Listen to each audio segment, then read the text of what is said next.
I'll get started in just a few minutes. I'm just going to wait till more people come on.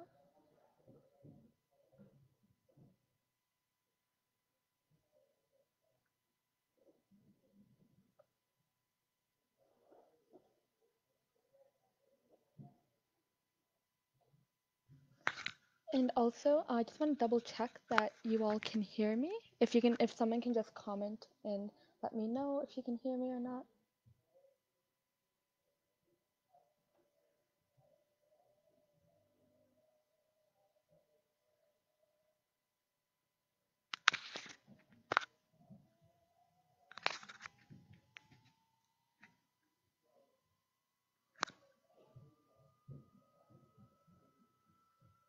Can you all hear me?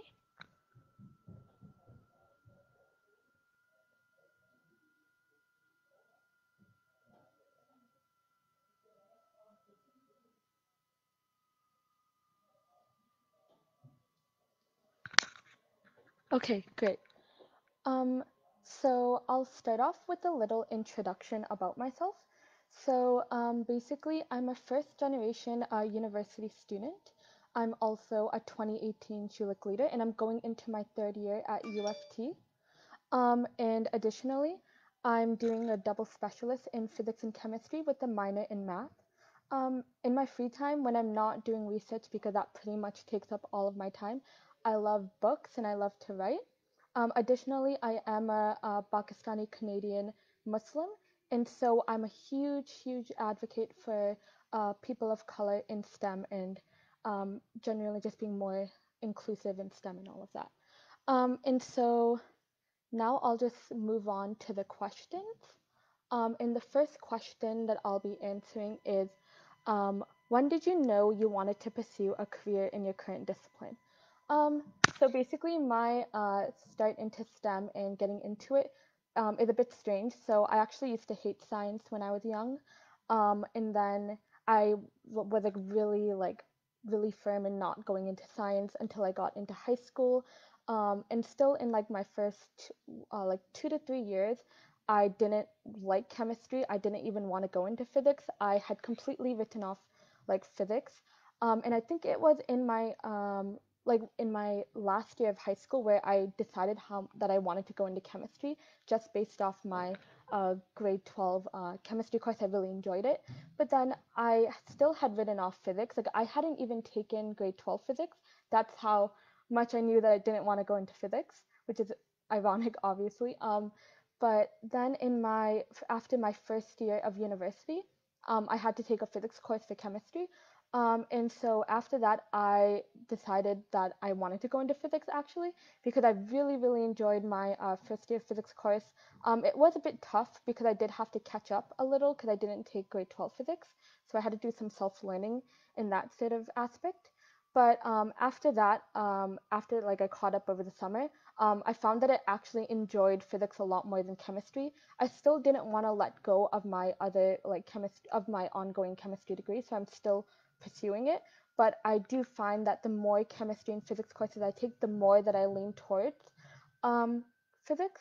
And then the minor in math kind of comes with it. And I'm finding that I'm starting to enjoy math a lot. Like I really hated math in high school, but now I'm finding that it's really interesting. And so yeah, I like my advice to a lot of first year Schulich leaders and to any first year university students in general, like be really open minded to um, all the disciplines and all the classes that you're taking, and don't just write off like a subject yet. Because you'll find that your opinions will change a lot. Like I was really bent on just going into chemistry, but I'm finding that I'm not enjoying chemistry as much as I thought I would, and I'm enjoying physics a lot more. So like genuinely staying a lot more open-minded would definitely be best to finding your true passion and finding what you really like. And also just want to point out that if you have any follow-up questions or any questions just in general, you can comment them and I'll answer those as well. And so the next question that I'll be answering is, what would your ideal career path look like? So right now I'm not completely clear on what exactly I'm not really trying to stay rigid on one path, but I know for sure that I want to go to grad school after undergrad. So I know like my dream and my goal is to have a PhD in physics one day. But who knows, that might change. I'm not like gonna try to force myself to do something just for the title of it. But that is right now the plan. But if I don't, then I'll just figure it out after undergrad, because right now I am probably gonna stay in undergrad for 5 years, just because doing a double specialist does require a lot of courses. So it's gonna take up a lot of time. So after I'm done my 5th year, then I'll figure it out. But for now, I think PhD, and then after that, obviously I'll figure it out. But yeah, I'm not trying to stay rigid on one path. But research right now is looking like the thing that I want to do, because right now I am doing research in over the summer right now, and I am enjoying it a lot. So that is kind of what I'm leaning towards. But again, not trying to force myself to stay on one path.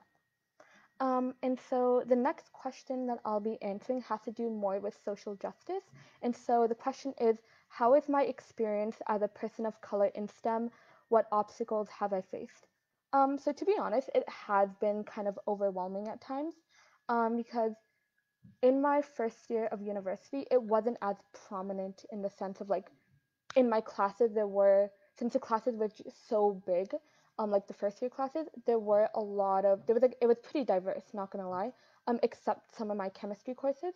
But then now in my second, now that I just finished my 2nd year of university, um it has been a lot harder in the sense of um basically, like for example, in my physics courses, it was really, I remember just walking into my lecture hall and being suddenly so anxious and overwhelmed, because I saw that 90% of the students were male, and not just that, but 95% of the students were white. And it was just like a culture shock for me, to be honest, because UFT is such a diverse school, and my high school was also just such a diverse place. I think like it was like over 50% of the students were people of color. And so walking into a physics class that was just predominantly white and predominant and just 90% male as well, it was really, really overwhelming. And not just that, but I remember like the only like highlight of that first day in my physics class was um, across the lecture hall, like when we all had walked in, I saw this hijabi, and I was so shocked because I hadn't seen any other hijabi in like really any of my courses. And not just that, but she was also black. And obviously I'm not black, but it was just like when she saw me and I saw her, her and I, like we were complete strangers, by the way. We did not know each other. I'd never seen her before, but I remember she gave me this huge smile. And I smiled back at her, and then she just like walked towards me. I went to her, and we both gave each other a huge hug. And even though we didn't know each other, it was just so comforting to know that like I just remember feeling like so like relieved that I finally found someone who can relate to that anxiousness that I felt. And it must have been even worse for her, because not only was she a hijabi, but she was also one of 2 black students within the whole class. And there was, I think, over 200 students in that lecture hall. And she was just comforting, and she was comforting me, and I was comforting her, and we were just like supporting each other. And she's still one of my closest friends to this day. And we always have each other's backs in our classes. But I remember like that was like the one highlight of my day. And from now, and like from that day on, we always sat together and helped each other out on problem sets and studied together.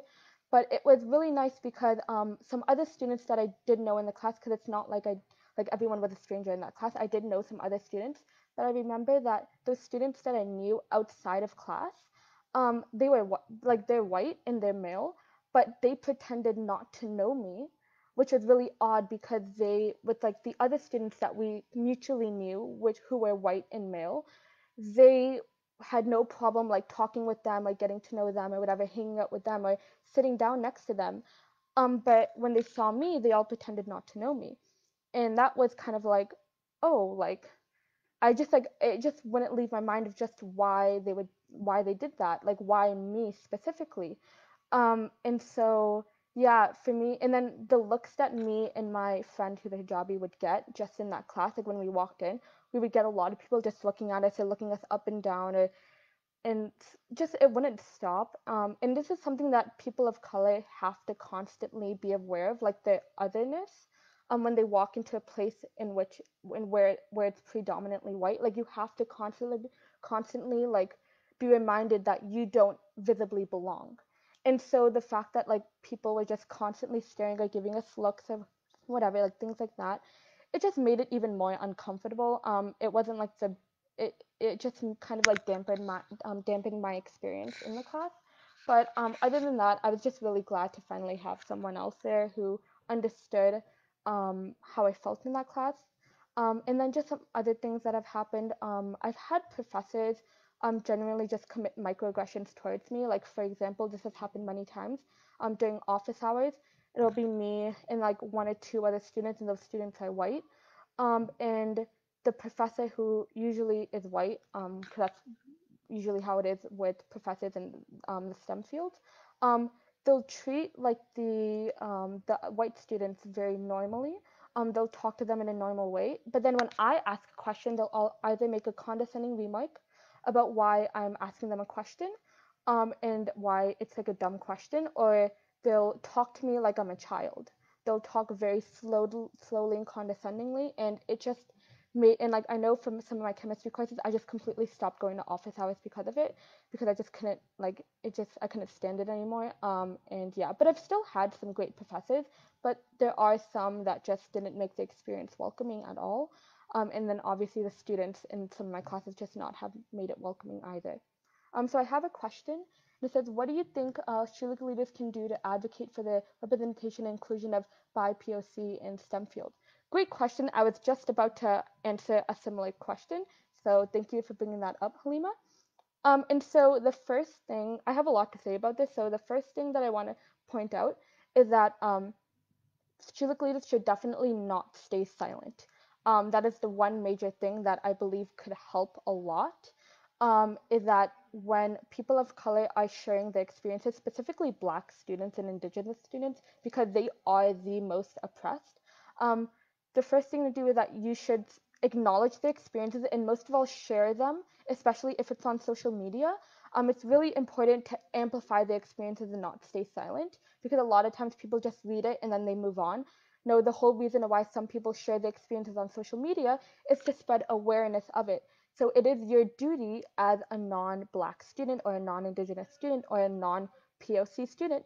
You must amplify their voices by sharing it and acknowledging it. Because when people share their experiences on social media, it's very scary and daunting, and it can seem very isolating when there is no acknowledgement of it. So if you stay silent, you are staying complicit in that like isolation. So it's really important to show your support and to share their experience and to comment like supportive words, and most of all not cover up their voice either. Um, and not to minimize their experience or like try to play devil's advocate, because a lot of people have done that to me. They've tried to minimize my own experience. I try to be devil's advocate, and it's just it is not the time and place. Like, yes, there's room for healthy debate, but if a student is trying to share their experience on like racism or discrimination or whatnot, don't try to minimize it. Don't try to say, but what if it's all in your head? That's just gonna make it even more isolating for them. Um, and so another thing that I really want to point out is that Sheilac leaders in general, like most of us, we're all part of a lot of clubs and organizations. I'm pretty sure like a lot of us have stacked resumes. Given that a lot of, like you're obviously selected for such a prestigious scholarship, you're probably like a leader or have an important role in some sort of organization or club, or you have some sort of involvement in a club. And so basically, you are given now an opportunity to utilize your position and amplify BIPOC's voices. Because basically, when you're in that sort of position and you're not making any effort um, to be more inclusive, well, you're just perpetuating the cycle of oppression against BIPOC voices. Because I find that like a lot of these outreach organizations, they they're only focusing a lot on like other issues and not really racial issues. Like for example, white feminism. White feminism. We all know, and it's a fact that STEM fields are predominantly male. But the thing is that a lot of people only focus on the feminism aspect, but not the intersectional and not the whole intersections of race and feminism, because white feminism is an old wave of feminism. There's a new one. I mean, like this is not even new. This is like has been already acknowledged and developed. Like the third and fourth wave of feminism, like including people, women of color, So I find that a lot of initiatives don't actually only target white women, but not women of color, and that's just perpetuating the cycle. Like if you have a prestigious position in an organization, or you run an organization, or have any involvement in it, try to advocate for more inclusive events and more inclusive policies. And you have to and now as a Shuluk leader, you must ask yourself, what have you done so far to amplify their voices? And if the answer is not much at all, then honestly, it's contributing to the silencing and the cycle of where they're constantly oppressed by the system. So it's again really important to utilize your position and to do more. And so I have another question by Adam, and it says, how do you find that the BIPOC experience affects students in research positions? Great question. And I have a lot to say on this, in the sense that what people have to recognize is that specifically for Black students and Indigenous students, they have been systematically oppressed. And so when you try to seek out research opportunities, what happens is that the professor, wherever you're seeking it out, a lot of these places look to see if you have previous experience or how your grades are and things like that. Um, and if you have good recommendation letters. And so it's really important to realize that a lot of these students may not have prior experience because, again, they have been systematically oppressed and prevented from getting these experiences. And what I mean by that is, for example, it's common fact and knowledge that Black students and Indigenous students, the system has oppressed them, and as a result, they make up more of the working class and lower socioeconomic status. And so because of that, they are forced to work part-time jobs and to do other things to support their family or support themselves. And so they're not given as much mentorship on how to get these higher positions, or they don't even have the time to join clubs or to seek out, or just to have that disposable time to just focus on sharpening up their resume and to prepare for interviews and to prepare for research and things like that. And so when they get to university, or if they get to university, and they try to seek out these positions, a lot of the times they're blocked from it because they don't have these prior experiences that many non-POC students have, because again, they have the privilege of not making up that larger portion of the lower socioeconomic class. And so they're able to get these higher positions because, again, they have that time, they have the resources, they're given the mentorship. A lot of their parents have gone to university, so they're not first generation students. Or a lot of the parents have already graduated high school, which, again, is not the case for a lot of first gen students and a lot of BPOC and Indigenous students. So it's really important to realize, especially if someone is a professor, they need to realize that a lot of these students have already been blocked from these opportunities, and that they should at least give a chance, because if these students are applying for research opportunities, it's clear that they want to learn. So it's important to realize that you need to have a holistic approach to when they're selecting students for these positions, and not just looking at grades and not just looking at the resume, because again, there's so many other factors that contribute to it. So I really feel like BIPOC are very disadvantaged from these positions, and that's not even, and all I've discussed is really socioeconomic status in the system, and not even the biases that are within professors, because that's a whole nother issue.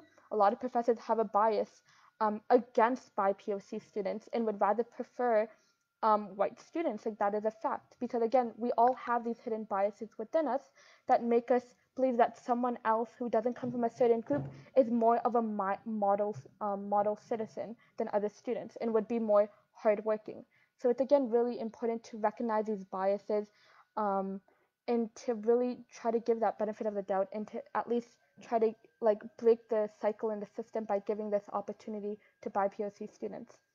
Um, so the next question that I want to answer is, what forms of subtle racism exist in Canada that one might not be able to see, and how does one step up and combat it? And so the first thing that I want to point out is that, in terms of a microaggression that many people often do, is grouping all minorities and all people of color within one group and trying to standardize their experience. Because, for example, Black and Indigenous students and Black and Indigenous people, they are the most oppressed groups in Canada, in America, in North America in general, or really anywhere in the world. Um, yeah. And so basically, as a person of color, as a hijabi, my experience is not the same as theirs, and they have it worse than I do. And that goes for like any person of color who's not Black and Indigenous here in Canada. They have been systematically oppressed in a way that immigrants aren't. They were like, again, for 500 years or more, they were oppressed. They were slaves. Like, their rights were taken away. They were dehumanized in ways that we won't ever understand as immigrants, because we came from our home country. They were brought here against their will 500 years ago as slaves. So it's completely different. And then even then, 500 years later, there's still underfunding to Black communities and Indigenous communities. Indigenous communities don't even have clean running water. Like, that blows my mind that we here are complaining about so many first world issues when Indigenous communities within Canada still don't have clean water.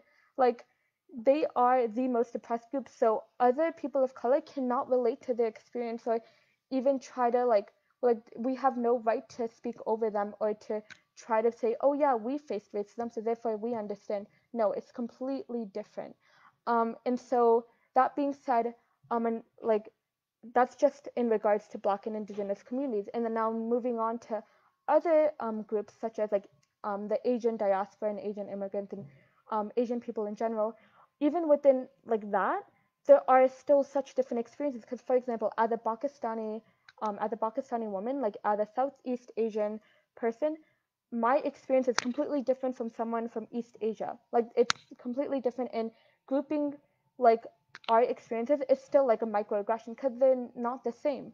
And that even within just like brown people, just within the Southeast Asian group, as a hijabi, my experience is still completely different from a regular non-hijabis, non-hijabi brown persons. Not just mine, but if there's a Sikh man wearing a turban, his experience is also different from a regular brown person's experience, because again, we can't assimilate into society, into Western society, the same way that non-hijabi or non-turban folk can, because this will always be like, we will like, this is part of our identity. It is like a beacon to what we represent. We can't ever dress and assimilate into society the way that other people can. So even then, that is a different experience. So trying to group all these different groups under one experience is a microaggression. So that's just something that I've noticed here, and I've had happen to me within like the past couple weeks. People trying to group everyone's experience under one. No, that's not the way it should be. And that also ties into the whole thing that people say where they don't see color or they only see one race. That is also a microaggression, because you are covering up on the experiences that people experience in terms of racism and discrimination, especially Black students and Black people. They faced so much racism, especially with the BLM movement. Um, when you combat that movement by saying, I only see one race or one color, that is a huge microaggression. Not even a microaggression, that is just straight up racism. It's important not to minimize the experiences by saying that, and to instead acknowledge and amplify their voices. And so another thing that I want to point out is like the intersectionality between LGBTQ plus and POC, specifically Black folk.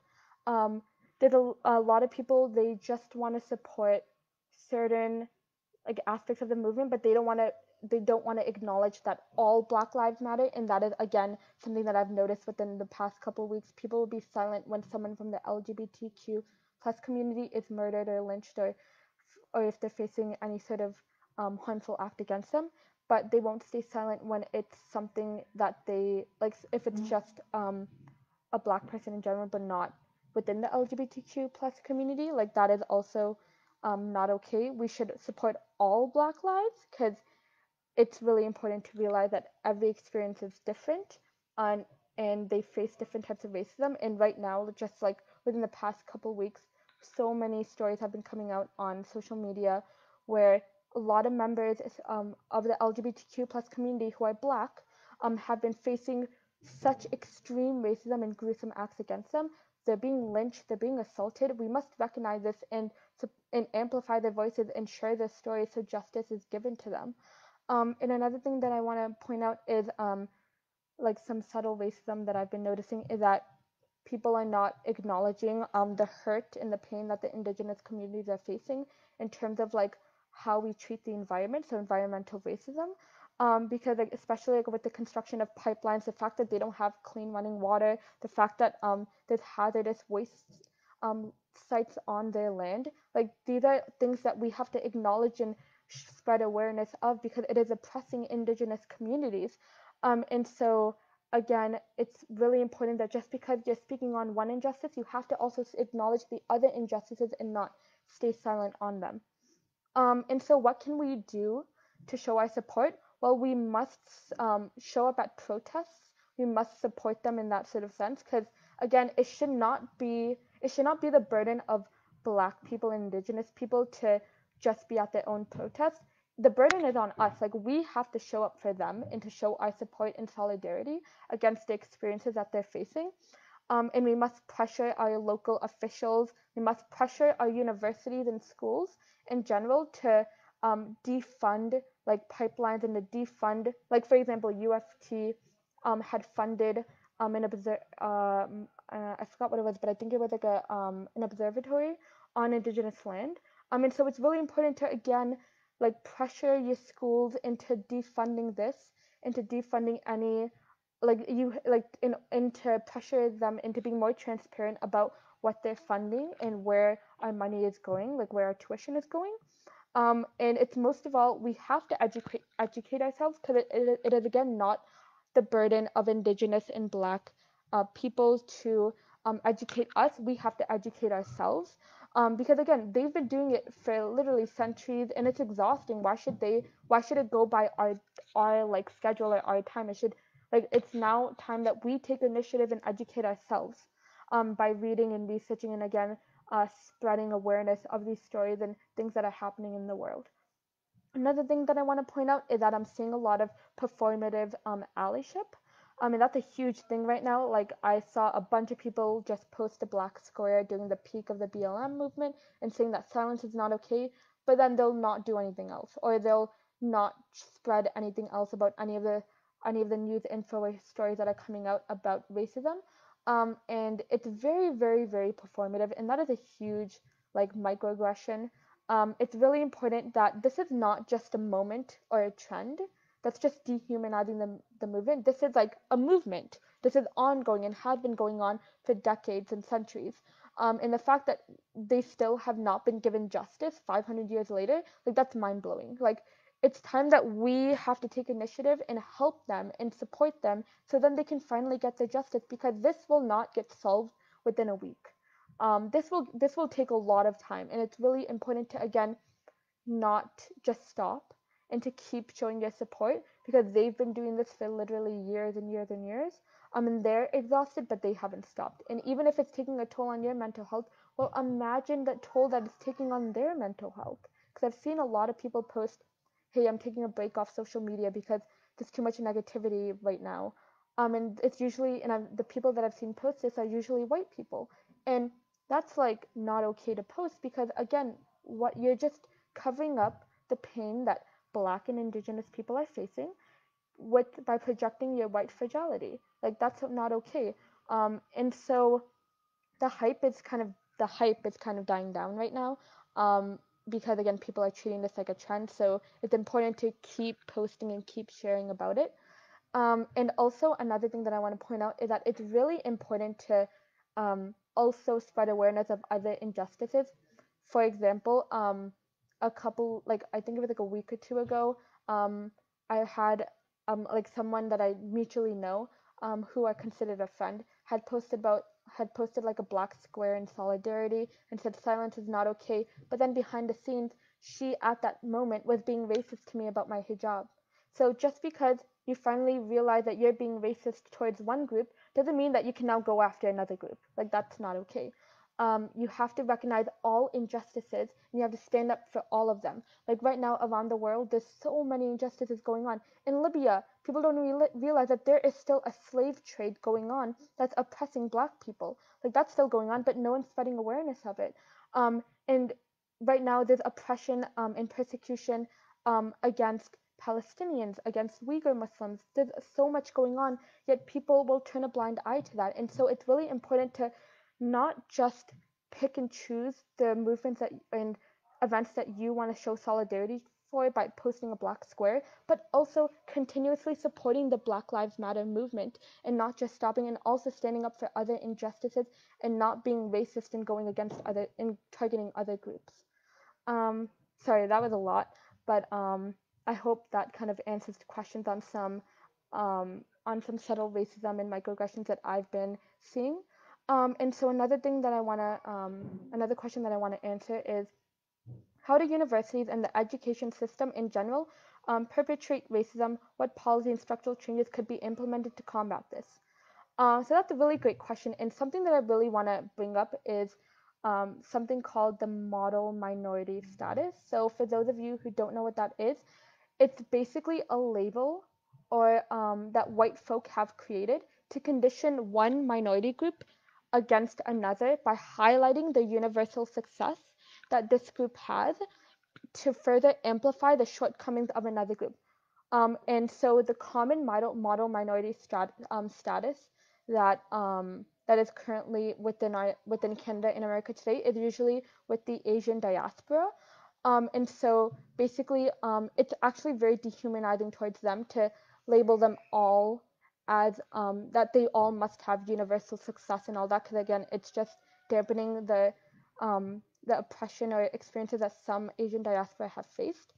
But most importantly, it's basically the whole like point of the model minority status is to show the shortcomings of Black communities and any other and Indigenous communities and any other communities that don't have universal success. It's basically and this is one of the main reasons for why there is anti-Blackness within like Southeast Asian communities and Asian communities in general, and within other minority communities, because it's basically like the diaspora will think, oh, well, we have success, so why don't these other groups have success as well? Therefore, they must be doing something wrong. Well, that's not how it works. The system has oppressed Black communities and Indigenous communities for literal centuries. It is like they have been like their communities have been defunded. The education system has not been as funded as much as white communities has. It's very, very corrupt. It is not their fault at all. It is the system's fault. And of course, there's heavy policing in their communities, but not in other communities. And so this just perpetuates the cycle of oppression and poverty, and does not allow them to break free. And so when I look towards these universities and towards these like prestigious positions and roles that these universities have, and also in terms of admissions into their programs, a lot of the time the university will be like, well, we're diverse and we're inclusive because we have admitted these groups into our programs. But most of the time, these people that they have admitted into their programs or um, into their like administrative roles or into their tenure paths, a lot of these people are actually fit into the mold of model minority, and in reality, there are no representation from the Black community or Indigenous communities. So they're still further perpetuating the cycle and they're not being inclusive. So it's really, really important to for universities to realize this, that they're just further degrading the Black and Indigenous communities by doing this, and that if you just admit someone from like the Asian communities, well, you still it's not like you solved racism. You still have to admit other students from other groups and not discriminate towards them. And so what universities can basically do is that they really need to revamp their admissions process, and they need to be a lot more holistic. For example, at U of T, like I don't know if you all know this, but U of T is split up into colleges, and my college is predominantly white, and most of the students come from private schools. And so it's really important that my college has to recognize that they need to they need to stop looking at just grades, and they need to also look at in just extracurriculars, and they need to look at the whole background and all the factors that affect the students, such as their background, and asking questions about what hardships they have faced and what obstacles they have faced in their personal life. I mean, that will help create like a more holistic process towards the admissions process. And also, I believe that like every application should have some sort of place where they can list what race they are. So, and not just, and because it's something I've noticed is that a lot of the categories for the race are pretty, like, are only like one or two. And that, again, it's just generalizing all people of color under one category, which is, again, not okay, as I discussed earlier. So it's really important to have like a diverse selection of them, or and to have like, if they can't like list all of them, then to have like an other section where then they can list it, like what their identity is as in terms of their race. And then also to again have those application questions that address the more like personal aspects of their life, and to have more, and that would help like create a more holistic admissions process, and that would help further include more Black and Indigenous folk. um, and also, I believe that these universities um, need to implement more anti-black racism training, with their professors and with their staff in general. Not just that, but racism and diversity training in general. I think it's really essential because, again, a lot of these professors do come, like, they're not from our time. They're from, like, they're pretty old. Like, they aren't as educated in social justice as we are now, like our generation is. And so they still have these really strong biases that just further perpetuate these cycles in terms of like research opportunities and how it discriminates the BIPOC community. And so, and I also believe that they need to acknowledge that, like, just because someone has high grades from a private school, like, that shouldn't outweigh the fact that there is like a BIPOC student who is very hardworking, who may not have the experiences that a private school kid might have, but they are still hardworking because there may have been other factors in their life, like such as getting a job or supporting their family, that prevented them from getting these extracurricular opportunities, but instead like helped, but like still show that they are a hardworking student and are still ambitious. And so those are just like some things that the universities can do, but I believe that every university now needs to take the time to most of all listen to their students, and most of all listen to those select few students that they have admitted who do come from these BIPOC communities, most of all Black students and Indigenous students, and see what they have to say. And also these universities must also take an initiative to educate themselves and not just burden those students, and to really revamp their admissions process their and just their programs in general to be more inclusive. And that isn't just in universities and the staff, it should in the administration, it should also be student leaders within the university.